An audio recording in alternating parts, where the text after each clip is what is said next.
Hello students, நம்ம இன்னைக்கு இந்த வீடியோவில் என்ன பார்க்க போகிறோம்னா எக்ஸசைஸ் 9.5ல கொஸ்டின் நம்பர் 2 பார்க்க போகிறோம். ஸோ கொஸ்டின் நம்பர் 2ல் என்ன கொடுத்துருக்காங்கன்னா find the general solution of the differential equation.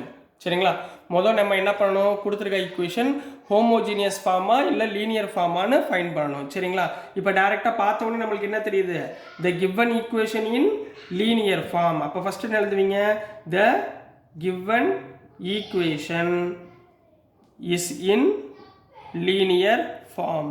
சரிங்களா, லீனியர் ஃபார்ம்னா என்னம்மா ஃபார்முலாவில் இருக்கும். லீனியர் ஃபார்ம்னா dy by dx plus py equal to q இந்த ஃபார்மேட்டில் இருக்கும். இப்போ இந்த ரெண்டு ஈக்குவேஷனை கம்பேர் பண்ணுங்க.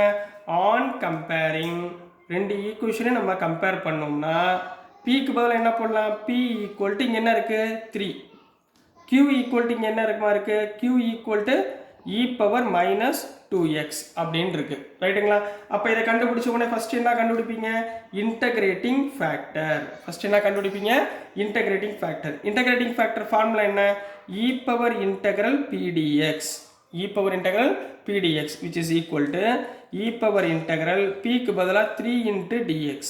ரைட்டுங்களா, 3ஐ இன்டகிரேட் பண்ணால் என்ன வரும், e power 3x. So integrating factor என்ன, e power 3x. therefore the general solution is, therefore நம்ம என்ன கண்டுபிடிக்கணும், general solution தான் கண்டுபிடிக்கணும். அப்போ general solutionோட ஃபார்மேட் என்ன, y into integrating factor equal to integral over q into integrating factor into dx plus c. இதுதான் formula, ஞாபகத்தில் வச்சுக்கோங்க. y into integrating factor plus q into equal to integral over q into integrating factor dx plus c. இதில் y அப்படியே வச்சுக்கோங்க.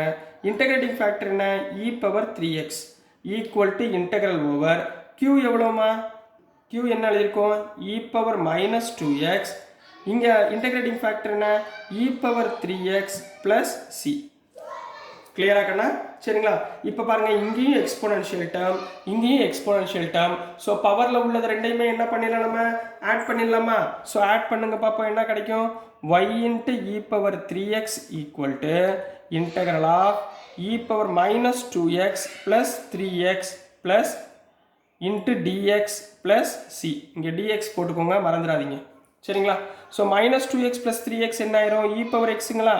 So என்ன வந்துடும், integral over e power x dx plus c. இப்போ சொல்லுங்க, e power x இன்டகிரேட் பண்ணா என்ன, e power x.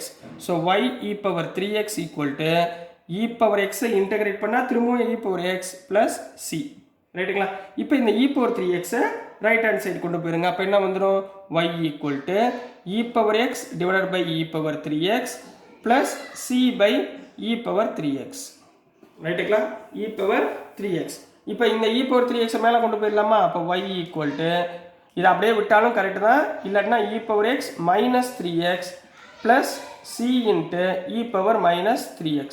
e power x minus e power 3x என்ன, y equal to e power minus 2x plus c into e power minus 3x.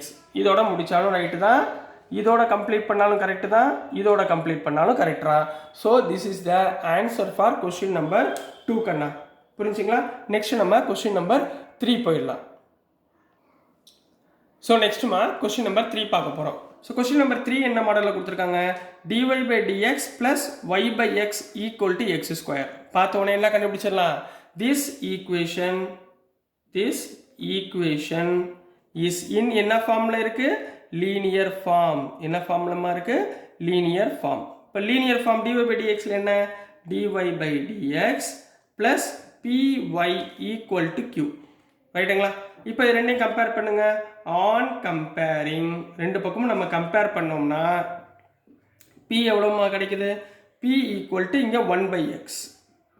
y விட்டுருங்க, மிச்சம் என்ன இருக்குது, 1/x இருக்குங்களா, இதுதான் p. சரிங்களா, கமா q ஈக்குவல் டு இங்கே என்னமா இருக்குது, எக்ஸ் ஸ்கொயர். ரைட்டுங்களா, இப்போ pq கண்டுபிடிச்சிட்டிங்களா.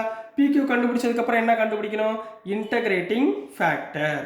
என்ன கண்டுபிடிக்கணும், இன்டகிரேட்டிங் ஃபேக்டர். இன்டகிரேட்டிங் ஃபேக்டர் என்ன, e power integral pdx, e power integral pdx which is equal to e power integral p க்கு பதிலா என்ன பண்ணுவீங்க, 1/x dx.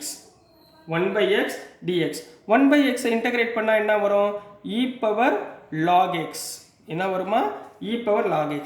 eu log என்ன ஆயிரும் கேன்சல் ஆயிரும். So answer is X. அப்போ இன்டகிரேட்டிங் ஃபேக்டர் என்னமா எக்ஸ்.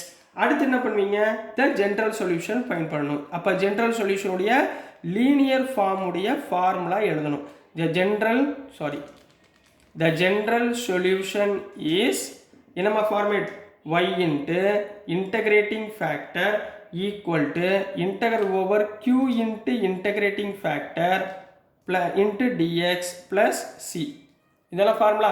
இந்த ஃபார்முலாவில் அப்ளை பண்ணுங்க பார்ப்போம். என்ன வரும், y இருக்கு, இன்டகிரேட்டிங் ஃபேக்டர் என்ன x equal to integral over q எவ்வளோமா எக்ஸ் ஸ்கொயர், இன்டகிரேட்டிங் ஃபேக்டர் என்ன x into dx plus c. இதானே ஃபார்மேட்டு.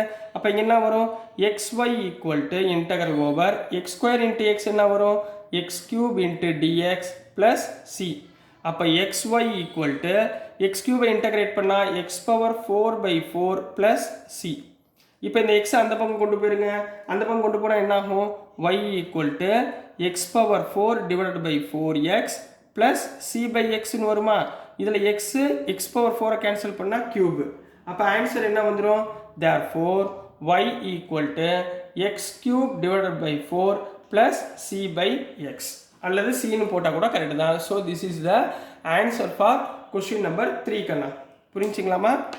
ஸோ டியர் ஸ்டூடெண்ட்ஸ், நான் அனுப்புகிற வீடியோஸ் உங்களுக்கு புரிஞ்சிருக்கும்னு நம்புகிறேன். பிடிச்சிருந்துச்சுன்னா மறந்துடாமல் லைக் பண்ணுங்கள், ஷேர் பண்ணுங்கள், மறக்காமல் சப்ஸ்கிரைப் பண்ணி சப்போர்ட் பண்ணுங்கள் ஸ்டூடெண்ட்ஸ். தேங்க்யூ.